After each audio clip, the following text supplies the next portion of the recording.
Hey everyone, I'm Angelo Esposito of WISK.ai. We've had a lot of terrific guests and conversations this year on the WISKing It All podcast. So I just wanted to thank you for listening, sharing your thoughts, and feedback with me as we approach the end of 2025. We've curated some of my favorite conversations on the podcast this year, and this is your chance to just catch up on great conversations you maybe missed.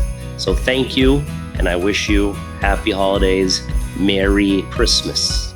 I decided I wanted to passively invest in franchising at the time. I thought it was going to be passive, right? And I was like, I'll bring in an operating partner. Maybe he can run these, 4 or 5 restaurants for me, and then I can still keep growing my accounting practice. But it was a rude awakening, and I quickly learned that, especially the standards that I like to operate my businesses at, I needed to kind of grab the thing by the horns and do it myself, right? So I decided to basically stop doing the accounting practice and vertically integrate into the hospitality franchising stuff. So I wanted to take all my accounting skills and relevant experience there with, financial acumen basically, and plop it into my restaurant management business so that I could run, really profitable restaurants, So first, a couple steps back, when I was looking for franchises, I found Tropical Smoothie Cafe, which was maybe 300 units nationwide and only about 30 of them in Michigan.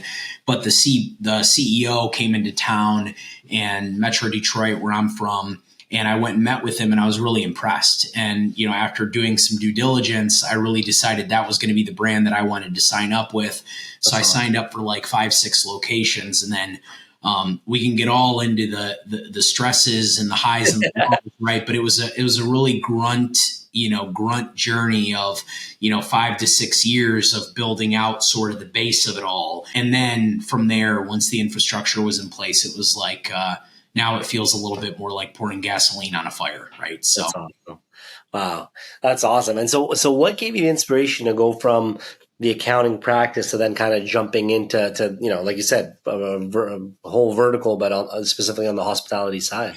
Yeah, I think my background in retail with my dad's businesses influenced that a little bit, right? So like him being in retail and me enjoying that, and then seeing franchisees and saying, okay, wait a minute, this is a way to kind of be in retail and service, but in a way that's more scalable, right? Not like convenience stores and gas stations. This is a way you can actually scale something bigger and, have systematic processes around it.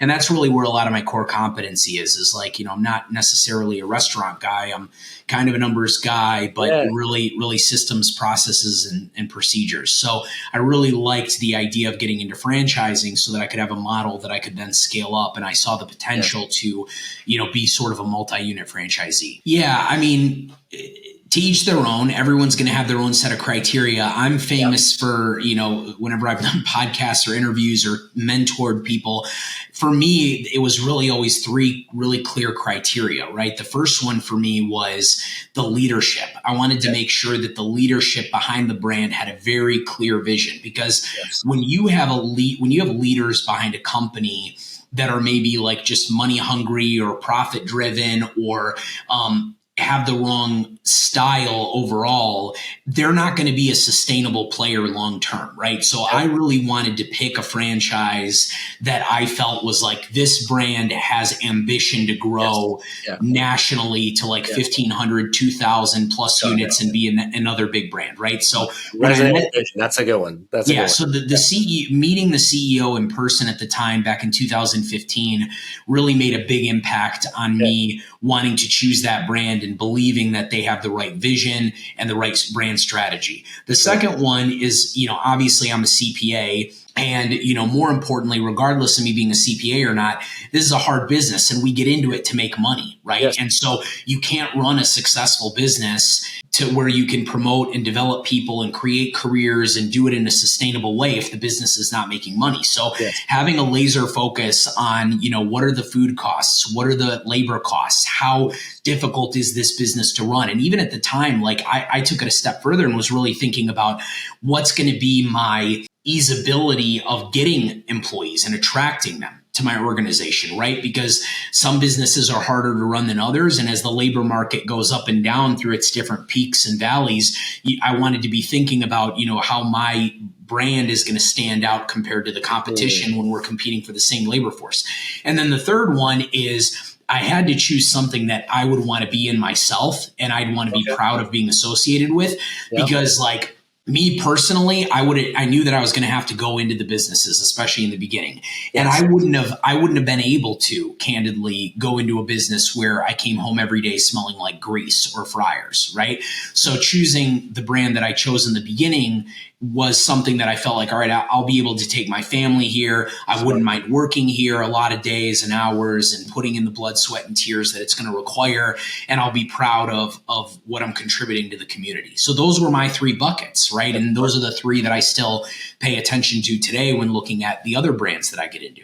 It's tough. It's really tough, Angelo. It's like, first of all, the brands that I operate in, I'm fortunate enough that they, have enough size and scale to where they can engage professionals to give us advice on like price elasticity, right? Okay. So we have like companies that advise us on, hey, this is how much price increase we think, this franchise location can take. So we get a report from them, cool. Every 6 months telling us, hey, this is how much we think you can go up. But to be completely honest with you, it's an art, not a science. I mean, you can use a little bit of the science in there, but there's been times where I've gotten one of those reports and said, man, this is too big of a price increase. I don't feel like I can do that to the people in this community.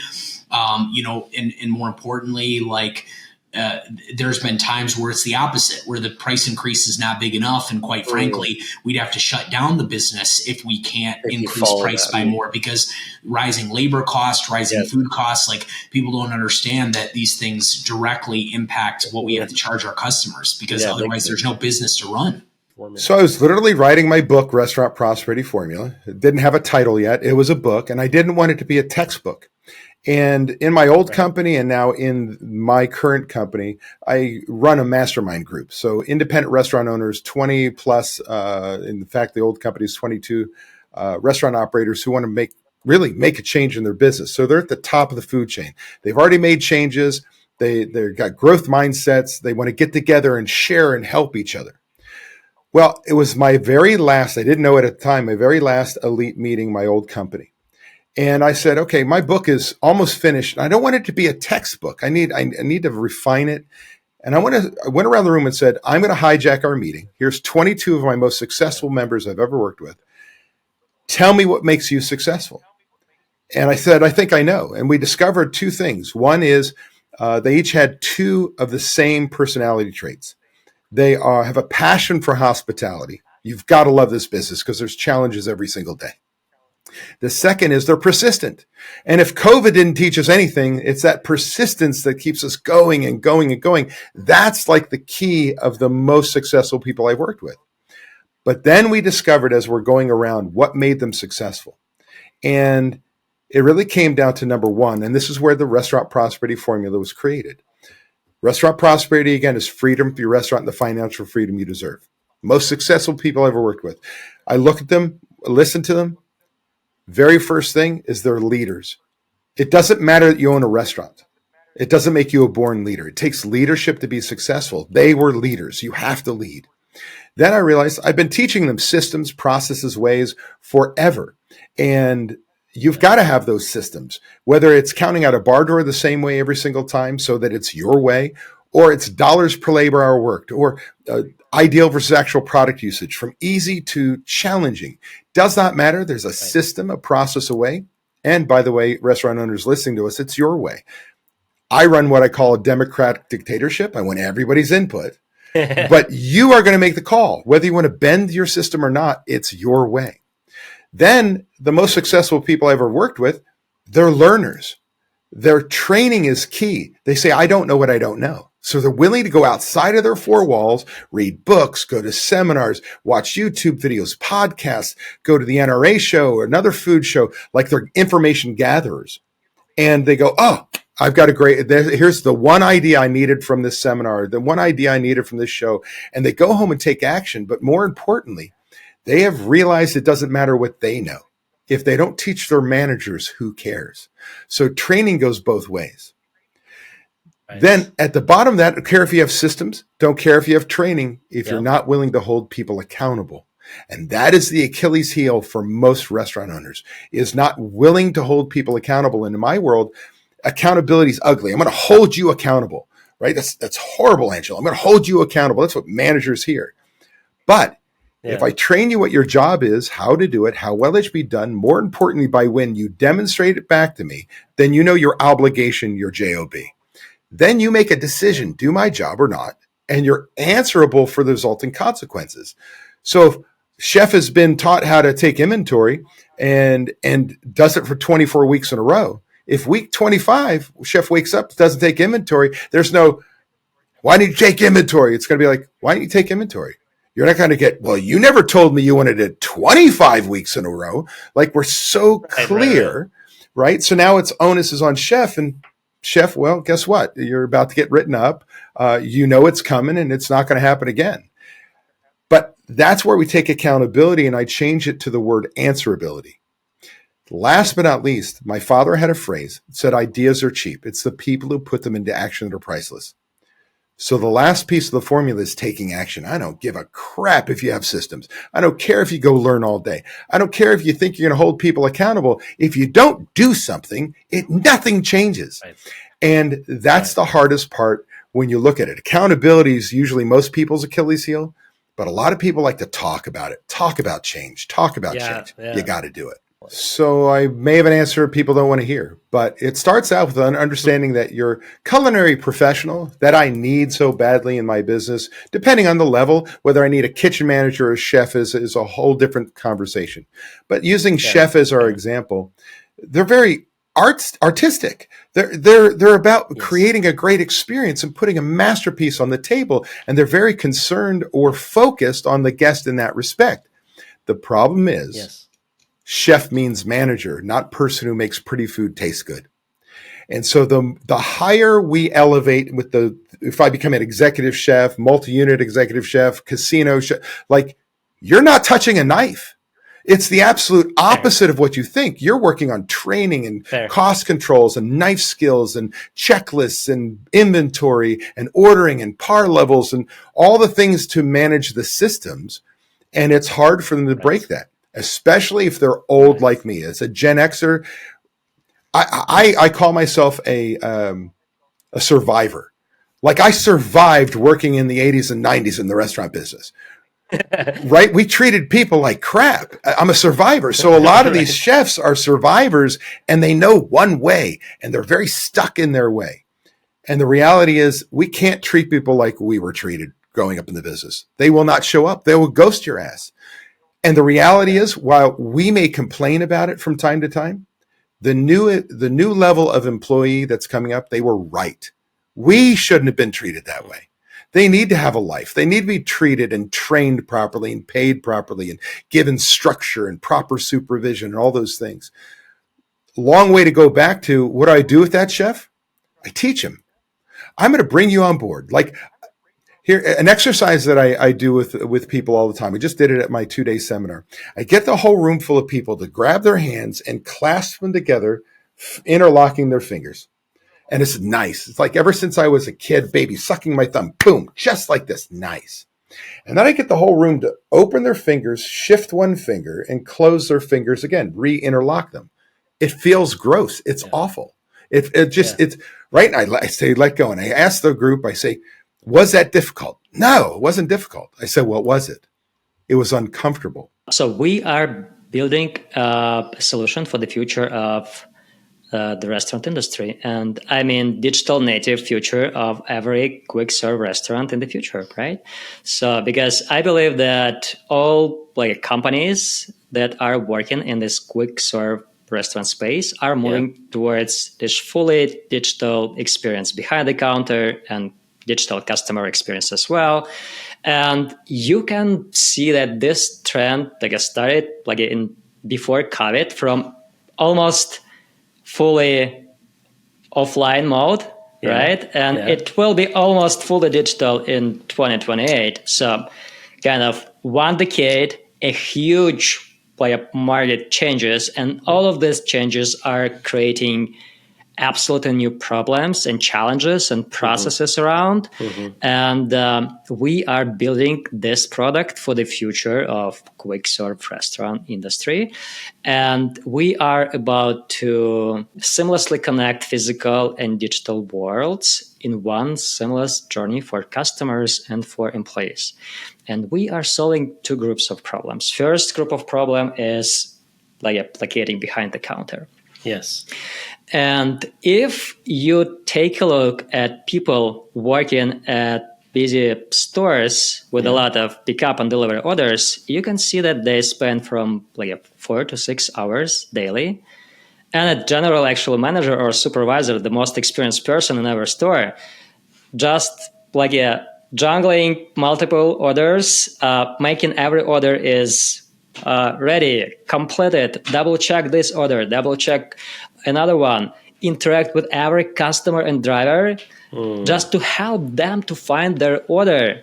And it's kind of like a fully manual experience. Yeah. They have a lot of software pieces, but at the end of the day, they have to click in every screen, right? Change every status and so on. So they spend hours a day just for this manual work, and it's a labor efficiency problem. The second problem is a problem with accuracy. The average order accuracy in this space is around 80-90%, so it's so low.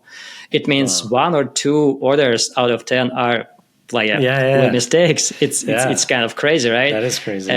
There's one more problem with data accuracy. So because of no one clicks every second, every button, they just don't have an access to actually data points they need in terms of when the actual order was ready, when the order was completed.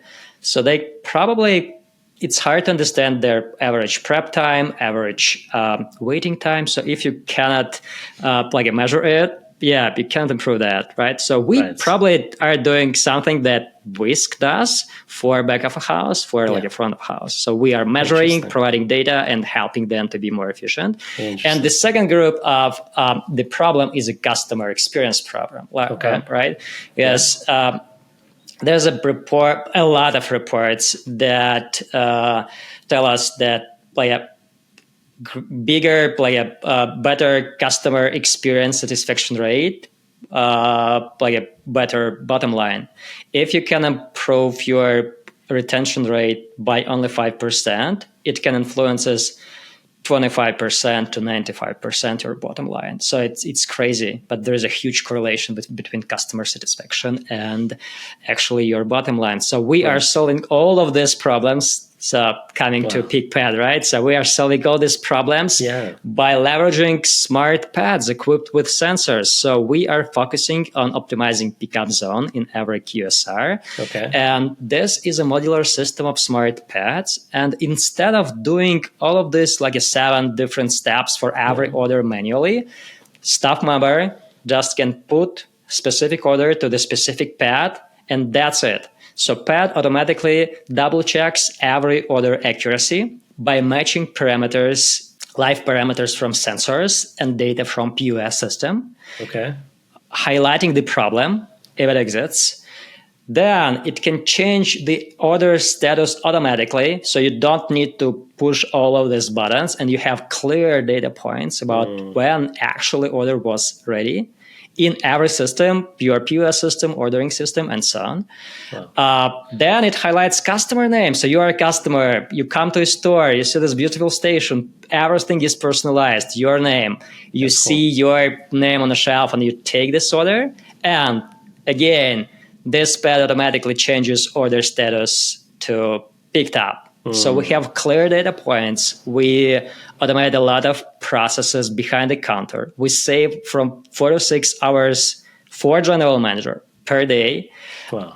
And we are doing so not to replace this person from behind the counter, but to allow this person to do a human work, to talk to people, to show the hospitality, right? To make this a human touch, because that's what about the restaurant industry. We are thinking about two super important terms for us that are unfortunately underestimated in the industry. And these two terms are customer journey and employee journey. Yes. So we are about helping customers and employees be happier and more efficient. And at the same time, not changing any processes at all. Right. That's the challenging part, right? So because that's interesting. Yeah. It's hard to change something in consumption behavior, consumption patterns, and in some like a pre-trained algorithms for staff members and processes and so on, right? So you can create absolutely incredible things, but if they completely change the environment, processes, and everything, it will not be adapted. Yeah, adoption will be very, very hard. Yeah. Yeah, so we are thinking about customer experience and employee experience with an option not changing the processes. And talking about customers and drivers, it's super simple. You come to a store as a driver or as a customer. You see if you are a customer, see your name, everything is personalized, and here you go. You take your cup of coffee. But imagine there are 100 orders at the same time. Right. And I believe it's a future of 2-3 years from now.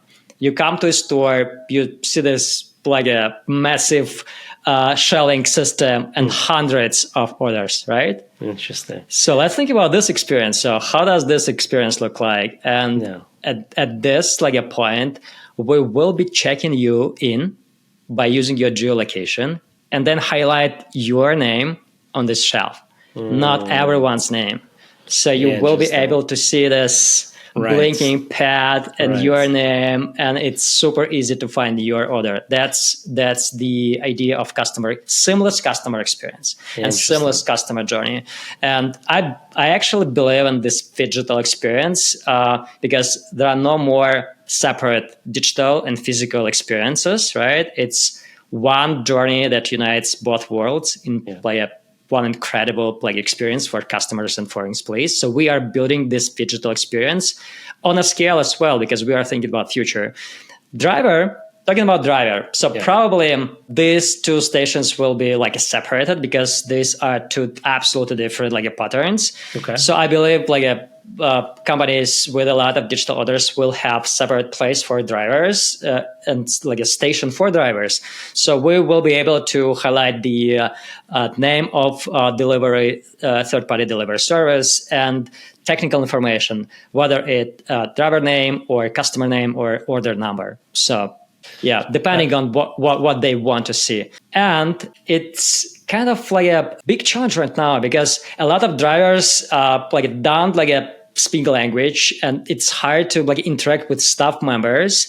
And it's kind of one more manual process to interact with every driver and do you have any ideas about order status and everything? So we actually can dramatically simplify the process of interaction drivers and customers in the most efficient way. That's my vision for driver experience. If you want to learn more about WISK, head to wisk.ai and book a demo.